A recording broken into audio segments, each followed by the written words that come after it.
Hello and welcome back to GBRANZ. I'm Andy Rowe, and as usual, I'm joined by World Cup winning Wallaby Jeremy Poole and two-time semi-finalist Justin Marshall. Your jokes are getting no better the further we go into the season. Joke. I thought it was a good joke. Man, it's good. It's a cracker. You guys been busy though? Big week? Big weekend? Well, look, I did. I went to Wellington on Wednesday for the Bledisloe Test match. Well, actually, it wasn't for the Bledisloe Cup, was it? But anyway, we won't go into that. That was already safely in the cabinet for the second Australian Rugby Championship game against the All Blacks. Because Christian Cullen, who we've had on the pod, one of our most popular, if not our most popular guest. Yes, the most popular. Yeah, he put on a golf day, which is, it's awesome that he does it for his company, Property Brokers, and they always target a charity.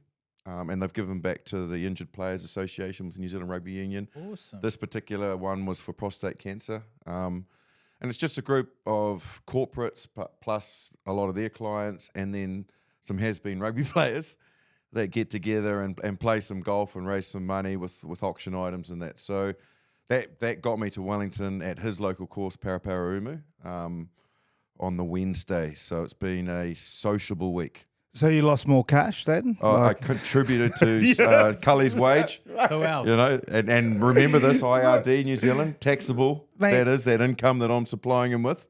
Mate, you could say death, taxes, and Marshy to give money over, like in honestly, golf. Well, yeah, I'll claim back as well, you know. So I saw a photo. They weren't just has-beens. They were some legends of the game. yeah, there was. Yeah, Yeah, big no, names. absolutely. Yeah. You know, look, it was great that I caught up with some of the familiar faces. You know, Zinzan Brooke and Robin Brooke were there. Name drop. Boom. There it is. And you know, like at the end of the day, when you've got guys like that in the room, but also your Ian Kirkpatrick, Dave Loveridge, you know, like Dave Loveridge. The good thing is, yeah, and current Dane Coles was there, you know, current rugby players as well. You know what the cool thing for me was, like, you know, there's some other guys like Richard Lowe and Joe Stanley, you know, and you're around those guys, and what I really enjoyed was not just us being able to reminisce, but I equally enjoyed the public, because the public are not infatuated with the modern player. They still have real interest and recognition of those guys. It's And interesting you say people that. come up and go, oh, it's Smoking Joe. And he feels a little bit embarrassed because it's like he was known as Smoking Joe Stanley. Man, but I know Smoking But he's Joe. just, oh, yeah, no, it's Joe.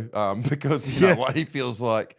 But all generations recognise, you know, and even the ones that don't, the youngsters that with their fathers who recognise the player, they still say, hey, this is Zinzan Brooke, you know, Absolutely. Zinni, blah, blah, blah. This is Smoking Joe. This is Richard Lowe, you know, you wouldn't want to put a scrum down against him, you know. Yeah, You know look what I out mean? for his elbow. Look Like, out, yeah. people's elbow. The people's elbow. Poor Carozza. What a champion. JP, Marshy had a big weekend playing golf, and then we saw him on the TV. Yours, Yeah, look, might look very similar. You know, getting out of the rough, shanking, baby proofing. Like, my wife is in her third trimester now, so about to have my sixth child. So getting ready. This one, man, it's crazy. Don't even have a name yet. Just like, yeah, we've just rocked up to appointments when we have. Do you know the... Yeah, gonna have another little boy. So wow. So I had four daughters. Congratulations. Had four Yeah, daughters straight off the bat. Yeah. And then got a 17-month-old son running around who's an absolute lunatic and a big sook, like just cries all like exactly like me, man. He's 100% like me. So hopefully this one's a little bit more chilled out. But so yeah, every weekend now is just about getting ready. So at any time in that third trimester, did you get a chance to tune into the Australia New Zealand, Mate, the non-Bledisloe contest, but part of the Rugby Championship game? do you know what? Great segue. NordVPN, right? Like yes. So when I was sponsors of the show. Well, no. So when I was watching the game at home, watching my little 17-month-old just start headbutting the ground because he didn't get what he wanted. It's crazy, man. I was thinking to myself, I'm going to listen to these cheeky bastards over in New Zealand. Oh.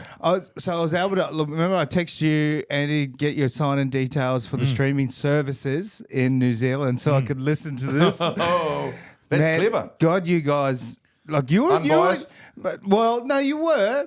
But you guys were actually complimenting the Wallabies to start off with, which was great. Like it was, but yeah, got to be able to listen to my mate, even though I listen to him enough, right? Like, but I just wanted more. Can't get enough. Can't get enough of Marshy. NordVPN. Thank you, NordVPN. I was going to say, like, to be fair, now that I've heard him say that, when I think about it, that's actually really good for me because obviously we're all one entity when we're working in media here in New Zealand. But if I actually thought about it and got onto my NordVPN and listened to the host nation and what they were saying and who they think are dangerous from our perspective and who they think is playing well, then all of a sudden you're offering something that your colleagues are probably not thinking about. So it's actually an opportunity there you go. for me to look even more intelligent than I am now. Oh, that's tough. And if you are listening to this and you want to get a discount off your NordVPN plan, go to nordvpn.com/GBRANZ. Our link will also give you a 4 extra month on your 2-year plan. There's no risk with Nord's VPN 30-day money-back guarantee, and the link is in the podcast description box as well. Thank you, NordVPN. Thank you. Amazing sponsors, man. Yeah, So good, eh? Such a good sponsor to have. Look, it's crazy when you, like, because I'm so, like, useless when it comes to technology, right? Like, I'm hopeless. And so, like, learning these new things too and what I can and can't do is, like, I'm actually starting to feel really hip. No cat. No cat. There was a Riz or something. No, there it is. Anyway, let's talk about the game. Ah, yes. First win in Wellington since 2018. Ever in doubt? Their first 10 minutes. Look, perfectly honest, I felt Australia were the better team the entire first half. Like First half. even though they went in behind on the scoreboard. They were much more structured, organised. They had a game plan that they executed to perfection. They opened us up multiple times. I thought they were really ambitious early in the game where they turned down points after putting pressure on and went for more and eventually got rewarded. They thought about their strategy of maybe not kicking the ball to the All Blacks, which is smart. They were even playing out of their own 22. Now, look, at the end of the day, in the second half, it proved to be a little costly for them. But at least they were ambitious enough to play. And I felt that, you know what the pivotal point for me is why they went into it after dominating, and they dominated the stats. So they dominated possession, territory, minutes in the opposition 22. They made the All Blacks make 3 times more tackles. So that's how well they were retaining the ball. But they just didn't win the score. And the All Blacks scored their tries off a little bit of unstructured play. Yeah. Like that one that Caleb Clark scored, the first one he scored, like Severy Reece was running around like, I don't know, like crazy man with no intention of knowing where he's going to go. And then all of a sudden there's a ruck and bang, and then they go out and Caleb Clark comes from nowhere. You know, a couple of them were off counter-attack breaks. But the structure that we were trying to formulate, Australia just defensively were very onto it. So we kind of got ours against the flow of play. Can I ask, as far as progression goes, like what are the major stones that Joe Schmidt has put in place as far as foundations goes that you guys are happy about? What specific things? Look, I think when you look across the different categories in rugby, right, set piece. So the scrum is a hell of a lot stronger with Tupu starting. And he got an injury in the first 45 seconds, man. And he did so incredibly well. When they brought out the strapping, which was a lot of strap, I think they used 4 rolls of Oh, no, it was so tight too. Like, I thought his leg was going to fall off. They are massive pumpers, aren't they? Aren't they massive legs? Like so. Look, I think we're not getting a lot from Tupou around the field. He can be very explosive around the field. He's getting his legs back, I think, from the scrummaging side. So look, I think the front row is settled. Look, we got some competition in the second row between Jeremy Williams, Nick Frost, and I think Lucan Solakai-Lotto, like I think his presence, man, like I thought he should have been given a start on the weekend. I did mention that on Thursday. I thought Nick Frost could have had a break. Like I think the workload's just too much for these young kids at the moment. But I think Jeremy Williams has been a really good discovery. I think our back row now is, what about Fraser McReight? Like, isn't he just incredible? Like Fraser McReight, I think the balance with Bobby Valentini and Harry Wilson. Look, Harry Wilson as a captain, unfortunately made some really basic errors. Made about 4 or 5 basic errors, but that was on the back of effort. Like it was either like, went in too hard into a tackle, or it was a loose ball carry. I'm a big fan of him. Oh mate, he's a big kid, then. man. Off the back of that, then, do you feel he's playing distracted because of the captaincy? Like I see him, mate, the amount of times that he just looks frustrated, and he's like his scrum cap comes off, and he's constantly wandering and talking to the referee and all that. To me, he's a very methodical, straightforward player. Yeah, like give me the ball, and I'm going to hit it up. I'm going to run hard. I'm going to hit hard. I'm going to tackle hard. But when you've got the distraction of having to deal with the referee and be responsible for the team, sometimes it's just not healthy for people. And that was me. Yeah. Do you know? As All Black captain. Do you know, bro?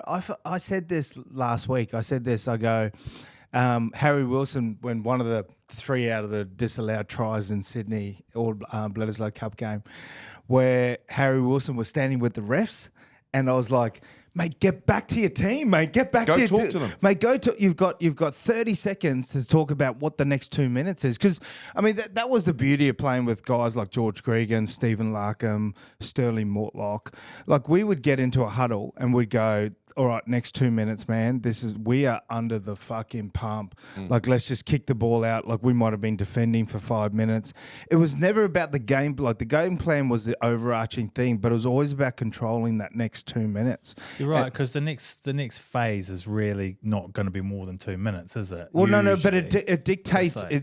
What you're going to do for the next 10 minutes, like you might have been under defence, right? Like for 5 or 10 minutes. But it was easy defence. It was like they threw nothing at you. So you'd be like, boys, we get a turnover, we're going to counter them, we're going to go, and we're going to go them. But then there'll be other teams where you're really under the pump, man, on defence, and you're just like, just kick the shit out of it, man, when you get it. Like, just get the fuck out of here. Like, so it was always like where you were going to go in that 2 minutes. Like, that was... And that's how you control a game. Look, I think he needs to spend more time. Harry Wilson. So my question is not he's a bad captain. Is it impacting on him? Is it impacting on him as potentially distracting him from being the player that he can for the Wallabies without having to have those peripheral things to deal with? I totally agree with you, mate. Look, because he wasn't entirely having a great time the week. The only thing was Nick White was having the worst time. So, with the referee the week before. But then Harry to me has, like if you have that burden off you, then you become focused on exactly what your role is. Yeah, I think he's become a better player for it though too, Marshall. You know those because captains. Of the responsibility. Yeah, you know those captains. Yeah. Like I look at guys like Sterling Mortlock when he took over captaincy of George Gregan. His game went to another level. Look, as an inexperience, and I think this is Harry where you're getting to with this, right? His inexperience to manage the game rather than thinking he's got to manage the entire game with the refs, right? Yeah. Like it's, mate, get out of there. You've got no right to be there, man. Like sometimes just deal with it's a shit decision. Correct, man. You know what? It is a shit decision, but me getting upset about it every single time. Correct. Instead of like going back and going, boys, crap decision. But at the end of the day, let's just think about the next thing we've got to do, whether it's kickoff, whether it's scrum, whatever. Just and just get it. Balance is the word. And by the way, it was a question. Balance. It wasn't a statement about Harry Wilson. I was just asking. I was going to answer that, mate. Because I look at the great leaders, right, like the John Eales of the world. I remember we in a '99 World Cup game, pool game against Romania, and streakers came on the field. And like, yeah. So you had a male and a female streaker, right? Totally butt naked. And here's Ilzy dragged Good us, rigs or mate. like what? Can you remember? Yeah, no, I remember it like it was yesterday. Yeah, good man. rigs. Good rigs. They were both. They were Yeah, blokes, no, mate. good rigs. Oh, they're both blokes. No. One was a bloke. I don't know. Mate, and if you're into that, who cares, right? Like, so bloke and girl, right? Yeah. Like, and it was so funny. Ilzy's like going, and we're playing fucking Romania, man. Like, come on. And we're like, No disrespect to Romania. He's looking us in the eyes and he's going, boys, in here. Then one of the boys going, she's doing a cartwheel. Like this, man.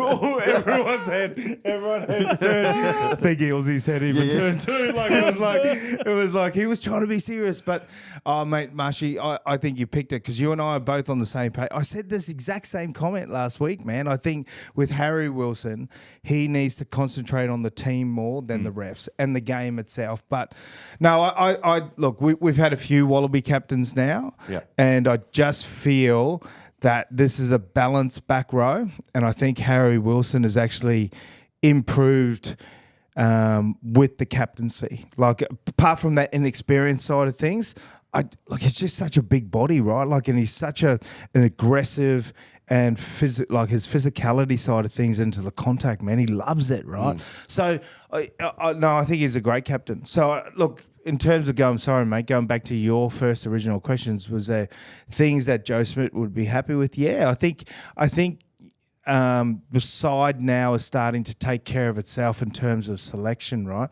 Yeah. Remember when we were in Sydney when we caught up and you actually said, mate, when's he going to nail down a team? And I think that's come to the top.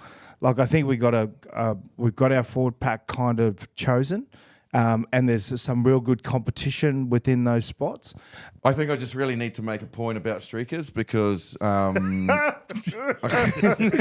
not talking about you on a Friday night. but I'm all like, about our social media component as well when we're promoting the show. And Streakers are going to get a lot of views. I tell you, no, streakers don't get any coverage whatsoever anymore. I know that from a TV perspective. Like, if you do it, you're doing it for the crowd. Are you allowed to talk about it? Or you got to say, no, that's bad. No, we don't mention it. So if a streaker comes out, we don't talk about it at all. We'll go to a package. Package is the wrong word. Anyway, we'll go to some highlights. Anyway, no, we're not allowed to. So, and they won't show the person at any stage, regardless of how well they do or how many security guards they've beaten or whatever. Anyway, so no. So you get no TV coverage if you're going to streak. So just beware of that, and then you probably get banned for 5 years. Oh. But there's this picture which I'll share because it'll obviously be off the back of what you said about streakers and the cartwheel, where the streakers come on. I think it was in an Aussie test as well, and it was a bloke, and he's Vodafone. He had Vodafone on him. I think it might be. Yeah, is it? It might be the same guy. Anyway, he's come out, but it says we're taking a shit for goal, a shot for goal, and like I'm standing there. But the way that the photographer has taken the photo, when he comes out, he's posed like he's going to do. He's posed like he's going to do like a haka, and he's gone like that. But my angle, when I'm looking at him, when the photograph has been taken, is I'm staring straight down at his piece.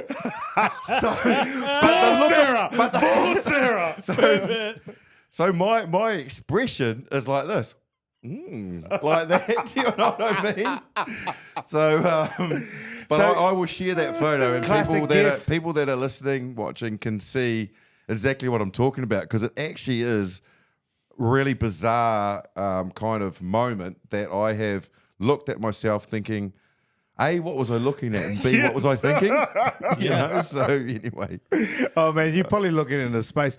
No. Look, I think when you think about Aussie and their progression, to wrap it up, I thought they were good in the second half in Sydney. I thought they bounced back well from getting a spanking, and we talked about that on the pod, and they did. They responded. Mate, your point, man, was the best ever. Like, was Catalyst game, man. Yeah. Like, it's a fucking good point. They came back, and I thought they were very good for periods of that game. They just got to learn now, like the All Blacks, who are still not playing a complete 80 minutes. Let's say the All Blacks are now playing 50 minutes the Wallabies are probably playing 35. Yep. The Springboks are playing 70. 70, yeah. And 70. there's not much difference in any of those Nah, teams. man, there's it's not. just about being in the fight longer. But it's and playing more. for that. It's playing at that level, right? At that level, at that echelon where you are, your ass is hanging out, man. Like you've got to get up into the defensive line, or you got to make that clean out, or you got to be another body just in that attacking sort of frame.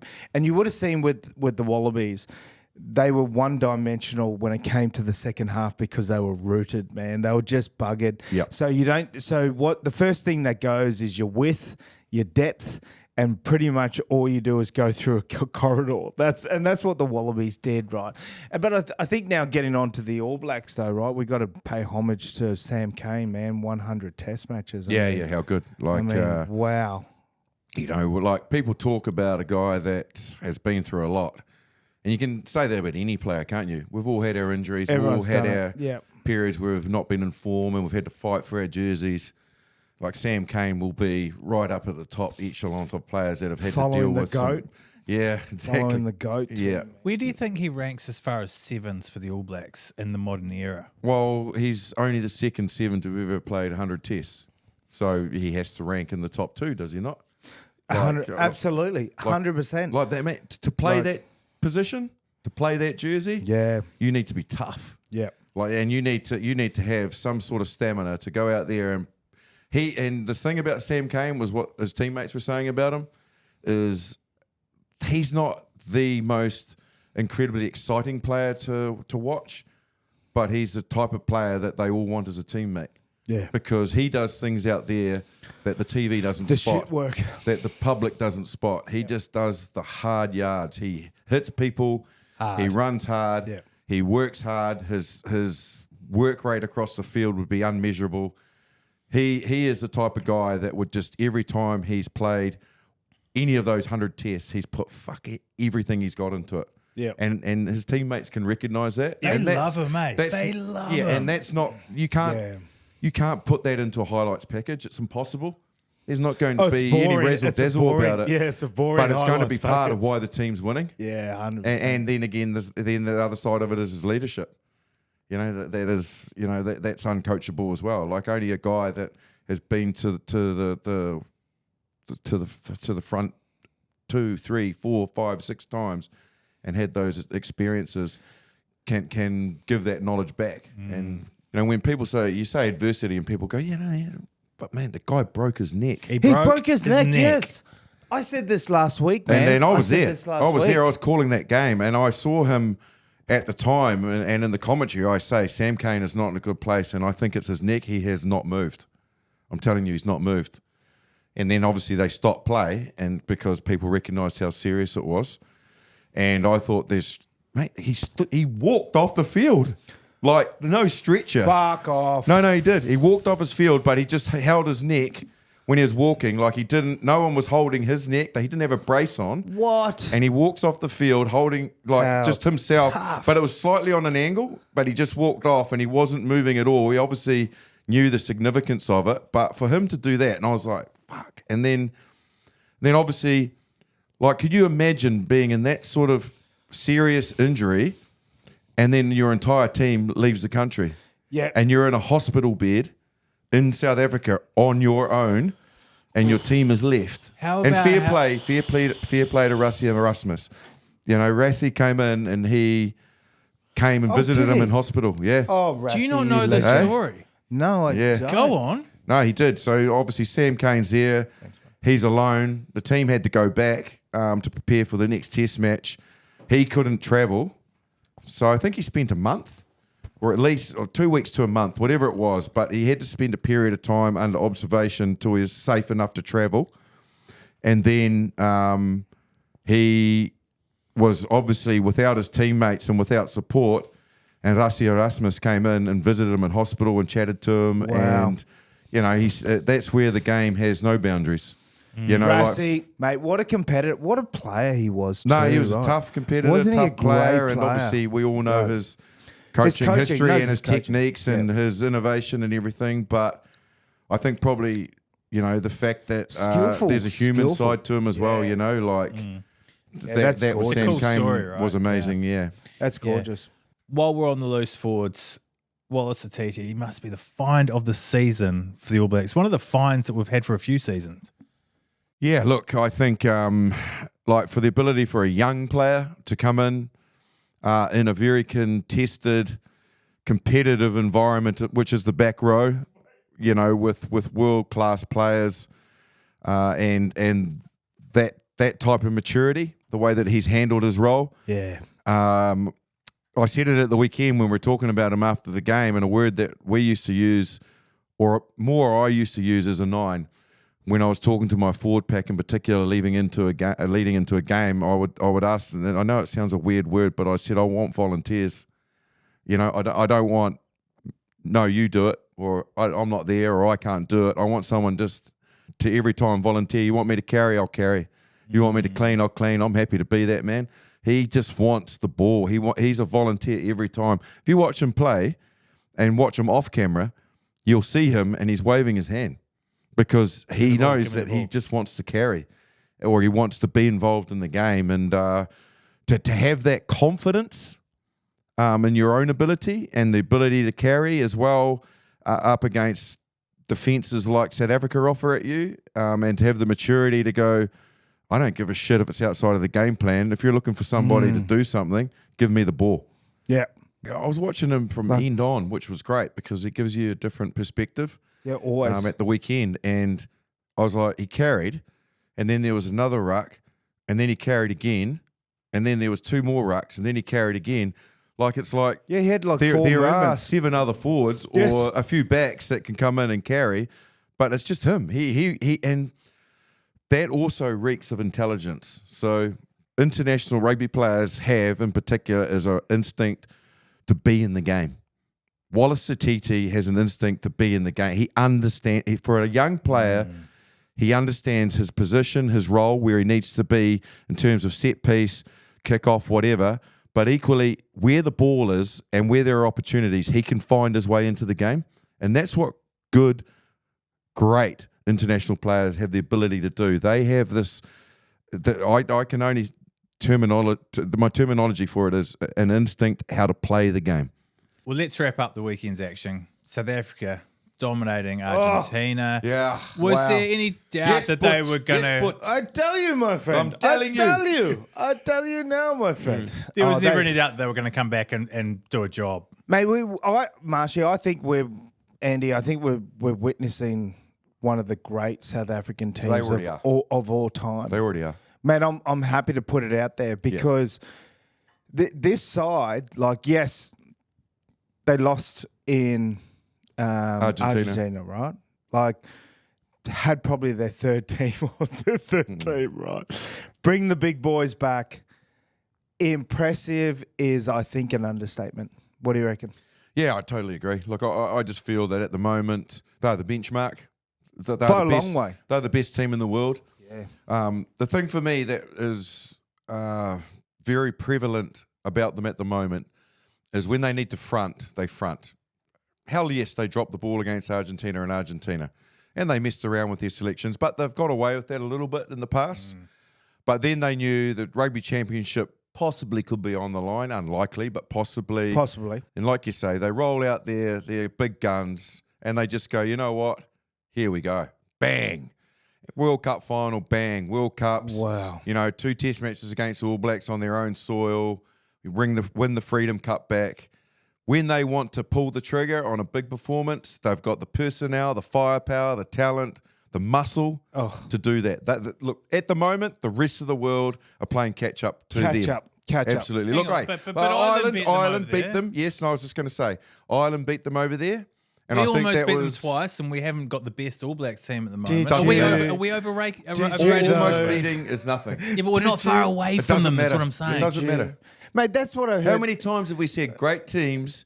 Doesn't matter whether they have a shit game. They win. They have a great game. The opposition have an amazing game. The referees completely influencing the game on the day, and you're getting the rub of the green wrong. Still find a way to win. South Africa, when they need to, big games, they will find that way to win. They were fast.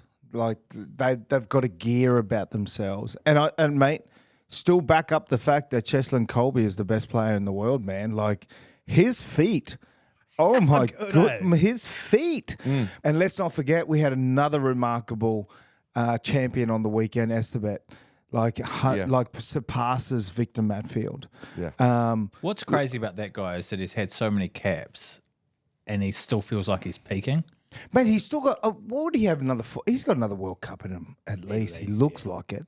But look, in terms of comparing them, Victor Matfield for me, Etzebeth, I don't think had the same influence. Like Victor Matfield, there's not a hooker in the world that didn't have a nightmare about him, like playing him. Mate, Even Ming the Merciless? Oh, Ming the Merciless was shit scared, man. Matfield's there. He's on my 2 ball, but if I go to 4, he's going to go back and pick that off as well. I was shitting my Just pants. overthrow it every time. Do you know what? Blame though? the jumpers. Do you and know the what, lifter. Victor Matfield, you motherfucker? You know what he did to me in one game, right? He dropped in the first 2 minutes of a game. He dropped his bind and went bang like this and chin me, man. Like I was like this one, bang, like this, and they ended up scoring, and I chased them. I chased them up to the halfway, like this one, and I'm standing there like this one, like all 6'8" of them, like this one. I'm gonna get like this one. He's like, piss off, Paul, like this one, like chin me in a scrum, you dirty bastard. Did he know your name? Yeah, mate. No, because he goes, I've got this bitch, Paul. Like, mate, his line out understanding and reading. Mate, I watched him in a Super Rugby game, Victor Matfield, chip kick from the make a break on the 50 meter line against the Tars. Yep. Chip kick, Matt Burke at fullback, regather and score before Chris Whitaker tackled him in cover defence. Like Victor was a completely different human, but look to Etzebeth. And just getting to those type of numbers, mate, congratulations. Liquor. Yeah, liquor, bro. Well, he's a man that you could not leave out of the Springboks, but could we leave him out of the Rugby Championship 15? Ooh. Jeremy Paul's going to make that decision. Oh. We're going to go forwards and backs. JP, you're going to do the forwards, and Marsha, you're going to do the backs. Should we start with the forwards? Look, you always start with the piggies. They're the ones that win the games, right? Like, so I think... you can't go past the loose head. Is it Oxen and Chair? In chair, yeah. In Chair? Yeah. Wow. What? Yeah. What an absolute beast. Mm-hmm. My goodness. Like, scrummaging, like, destroyed the Argentina back on the weekend. But it's his ball carries too, and is actually his loose around the field. I think he's incredible. Cody Taylor, hands down, been the best hooker in the Rugby Championship. He's reignited some form, man. Like, and I think it's because Amira's back behind him, right? Like when he you also had a good break at the start of the season. Oh no, but when you got a good kid behind you, man, like God, like you step up, don't we, old Brian Kelleher? Like so, you make sure you play that little bit more. Tyrone Lomax, I think, is my tight end. I think he's been an absolute standout for the All Blacks this year, in the loose in particular. Like normally when tight ends get past the ball, man, they shit themselves. He's actually put away 2 backs, or I think it's 3 backs, in loose positions. Has jackled like a freak, done multiple turnovers, solid scrum. No, look, you got to put Etzebeth in one of the second rows. Look, I just think his ball carrying coming off that, particularly off scrum on that second phase, to get around the corner on second phase is nearly impossible, man. Like you're working incredibly hard. You're in the scrum, and to be able to get around that sort of 20, 30 meters. I have to put in Scott Barrett, because what I love about Scott Barrett in the second row is it's the 1%ers. If you see a halfback going to box kick, every time he will try to charge that ball down. Every single, you're not going to get it 99 out of 100 times, but that one time you do get it. But to me, that just shows those little 1%ers. Look, 6 for me. I like Stefan, like Peter Duport. Like he is. Peter Steph the toy. Yeah, that bloke. He is a freak. Like, oh my God, wow. What a work rate. What a work rate. And I'm going to be a bit controversial, but... Is he a farmer? Because he feels like he's got farmer strength. Like he looks like a farmer. Oh, mate, right? look, he is. I don't know, man, but hard. he's been on He's been on just a South African loose. He's been on biltong. That's what he is. He's been on biltong since he was 2. Like he's just, he's a freak. I'm gonna go Fraser McReight. I'm sorry for 7. I'm sorry. Oh, there he is. We knew it was coming. We knew it was coming. We didn't lay down. Look, we didn't see a lot of him. We didn't see a lot of him in the tournament, but I still think those 2 games that he played, he's hands down the best 7, one of the best 7s in the world. Do you think he's the best now, or is he going to be the best? Look, I think he is. He's got GOAT written on him. Like, look, But George Smith. right now. We're talking about right now. No, right now. Look, I was a part of George Smith's career. Like, I've actually got a whole chapter in his Let's book. talk about Fraser McReight. No, Right but now, Where is he the best in the world? Fraser? Yes, I think Fraser McReight is the best 7 in the world currently at the moment. Really? Yeah, I really do. Like, I think I witnessed firsthand George Smith's career. What about from Fraser start to McReight? finish. What about what is it about him that makes him the best in the world at the moment? He's the complete player. Like he'll jackal. He's incredibly sound in defence. Can even do dominant tackles. He's that covering, supporting defender as well, scrambler. But then you've got the attacking game. Like if you are second last pass, first last pass, or try scorer, for you to be in those positions, like come attack, like it's because you can read the game exceptionally well, not because you just coincidentally be there, man. He's a genuine player, this kid. And I think number 8, look, I think you've got to go Matera. Like we need some Argentinian players in there.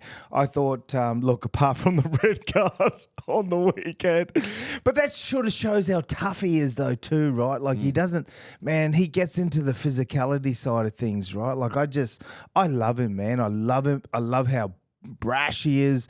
I love his intent, and I love how he doesn't take shit, man. He just like gets in there, rolls his. He's a guy you want to play with, right? Like the first guys you choose, where you know if you get into a fight, you've got him behind you. Like Toto Kefu, man. I just loved playing with him, right? So look, it's a bit of a. A lot of players vying for positions, but. Look, that's what I came to in terms of my forward pack, and I think it's a pretty fair forward pack, man. If you do say so yourself. Yeah, I don't mind it. Merciless. Anyway, I don't mind it. I'll grab my notes. Here it is. You had some homework. Here it is. All right, so for the back line, now 100% hardest jersey to pick was halfback. Because no one's really played. Well, no one's dominated the jersey. But we've seen multiple.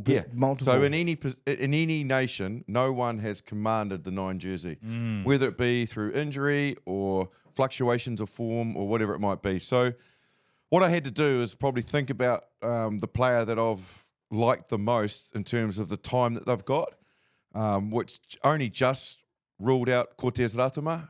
Obviously, he didn't start at the weekend. He was impressive, though. And he was really good in Sydney, but then didn't get the chance with TJ Perenara's last game. So I went for Grant Williams because I see him basically stepping into the shoes of Faf de Klerk very soon. Yeah, and just everything I've seen about him, like he's got really good running game. His kicking game is probably the bit close to the best in the world apart from Dupont.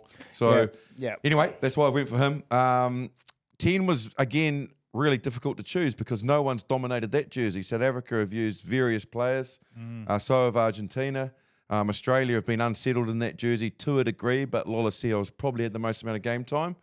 But the only one team that has consistently picked a player in that jersey has been New Zealand, and that's been Damien McKenzie. What about the Argentinian team? No, that's a very good point. No, they started off with Cadenas early in the tournament. He was their starting 10.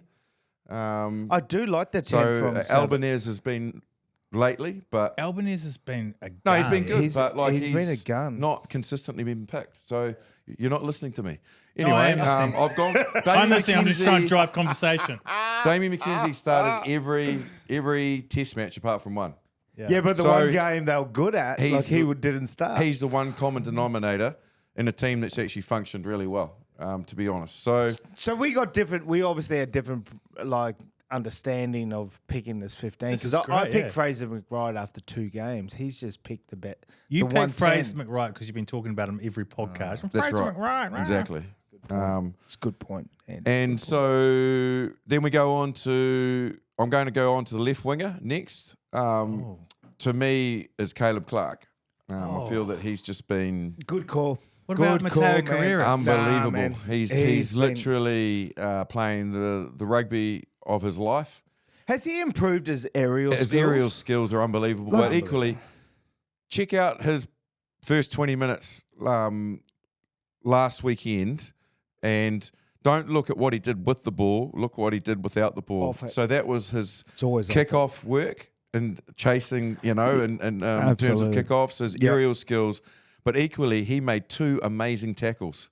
I think one was on Tom Wright. They both might have been on Tom Wright, who was trying to get outside him when they had Australia had a chance to get around the outside. And Caleb Clark there's that went up. bad pass to Callaway, which went over the sideline. Yes, that was Clark. So anyway, Santiago Chocobares, the Argentinian 12. Been rock solid, man. He's he is. He's been rock rock solid, delivers performance after performance. Look, at the end of the day, What about the South Africans? Delende could have gone in there, Yeah. and their combination is really, really good. Man. But God, isn't listen he to a me. freak? Marshy. you've got to leaving make out sure Delende. that you're balancing performance of teams with the ability to make sure that you're not discounting why teams have functioned well. Argentina have functioned well in this championship because he's been the one consistent, has Chocobares, and Set up a great first try, man, in that historic win, right, in New Zealand. Yeah, that was actually... Yeah, I'm going to be honest. I only really look at my own players and players that are well known. So Yeah, but that's why you haven't been asked to, mate. That's why you haven't been asked to do one. No, No, this is why You I'm do the reserves. Hang on. Have hang you on, got the reserves? Hang on, pipe down a little bit. This is why I'm asking. I just want a little bit more about Chocobares because I don't know much about him, and I don't think the punter would as well. So this is a really good every game observation. for Argentina in the Rugby Championship. Yeah. So they probably do, and he plays his rugby in France. No, he's been really And solid. he can play centre wing as well, but in the 12 jersey, you want consistency and consistency of selection somewhere. And like I said, Argentina have been with Carreras and then Albanese, and they need to make sure that they have solidity around selections that are not consistent, and that included halfback. That's why I couldn't go for one of their halfbacks. Like Bertrand started 2, and then they've changed and they've mixed around. So this is not your backline, it's mine. So Jesse Creel is the other centre. Yeah, good chat. Again, he's missed out on a couple of games, but that's only because South Africa have messed around with their He team. looks And dangerous Rassi every being time, man. Rassi, and he's playing his best rugby. Looks dangerous. There's absolutely no way whatsoever in the world that I could rule out the greatest rugby player in the world that we named about 3 weeks ago in our podcast, and he doesn't make my Rugby Championship team. So Cheslin Colby's in there. Otherwise, we would look like complete fucking Muppets. So obviously, he's my right winger. Or should we try and guess your fullback? Yeah, you can try and guess my fullback, given the balance that I've put into this selection as well, plus giving various reasons in terms of minutes and time and solidity and backlines of teams that have performed well. Who I'd put at fullback?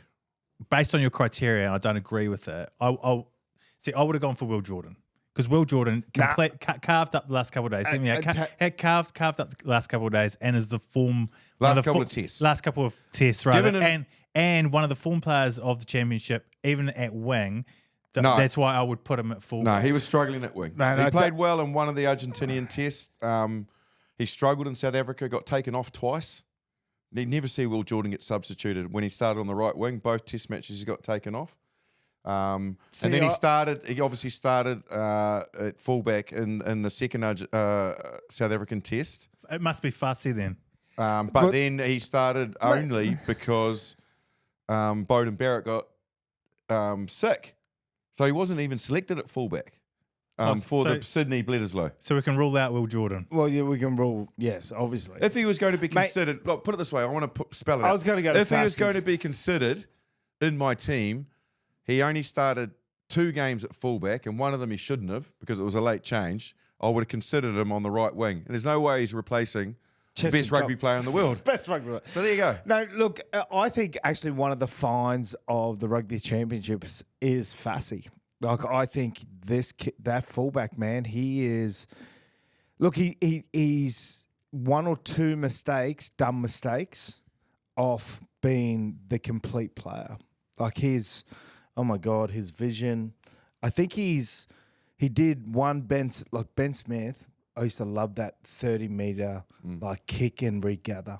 Like, I think as a fullback, if you can do that, like you're on par to be one of the great fullbacks of all time. So no, it's not him. It's not him. Oh, there you go. But I think he's been the find. I agree with you. I think he's been one of the finds of the Rugby Championships. Is an incredible talent and Huge talent. The problem for him is just trying Fullback to get, for Argentina.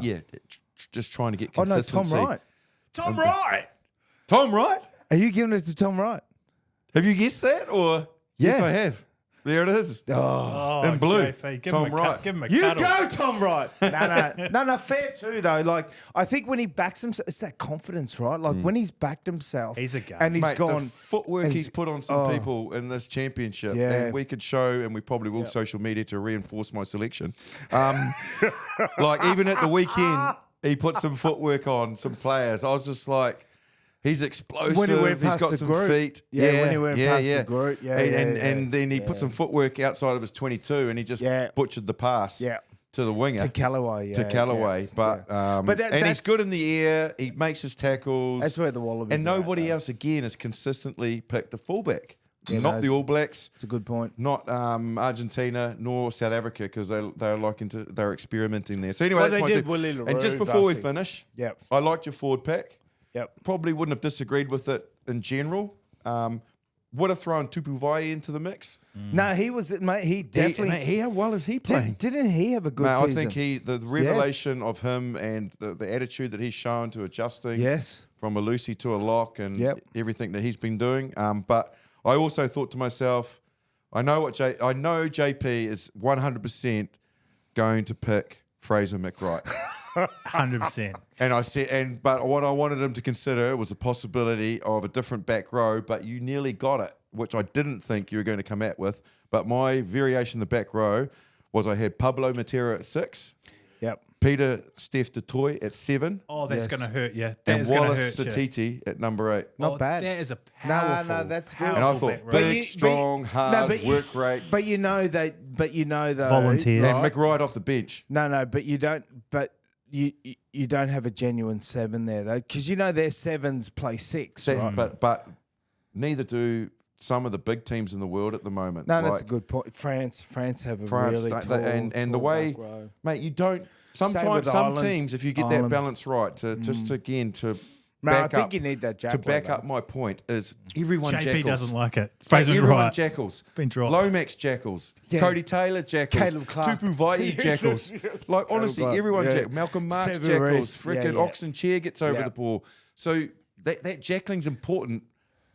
Mark Talia jackals. Sevu Reese. Yeah. Everyone jackals nowadays. They get over the ball. So you can afford to play a massive, hard workman-like back row That's not a bad point. who will still get over the ball in their various parts of the game. Because But 1 to 15 1 get 15 get over the ball. Get over the ball. Do you know? Love your. But I would have had Delaney at 12. I thought Delende, yeah. Delaney. Yeah. I thought he mate every time he touched the ball, he got over the advantage line. Like his post contact meters must have been massive. And I would have had that 10. Don't know his name. The Argentina 10 that came in the last Albert, 3 yeah. games. Yeah. He has been. Oh my God, he has been a revelation for them. Like I think this kid's got a massive future. The only thing is, just very quickly to wrap this up, off the back of that Here we go. feedback, which I really appreciate, if I'd done that, I would have had Grant Williams at 9, South African. Do you know what I mean? Then I would have had Delende and Creel, South African, world player of the planet at the moment, Colby.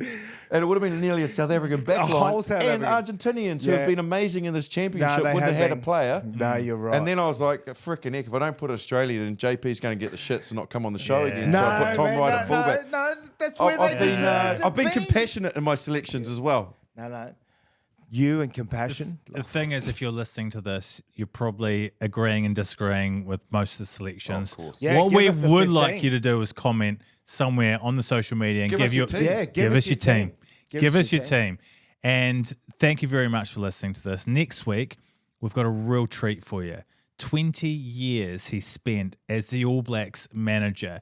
He took them all around the world, organising, booking, does a much bigger job than you think. Crazy job, This right? is crazy, man. This is what an It's episode. awesome content. Like the inner workings of an international rugby team. He talks about costs. He talks about choosing training fields and the dynamics of that, dealing with annoying coaches and players. How tall the grass is, like 4 or 5 millimeters. Like, my It's God. awesome stuff. Yeah, no, It's Darren Shand. He's joining us next week. Make sure you hit the subscribe button or follow on whatever platform you're watching or listening to this on, and you'll get it automatically coming up in your feed. See you next week.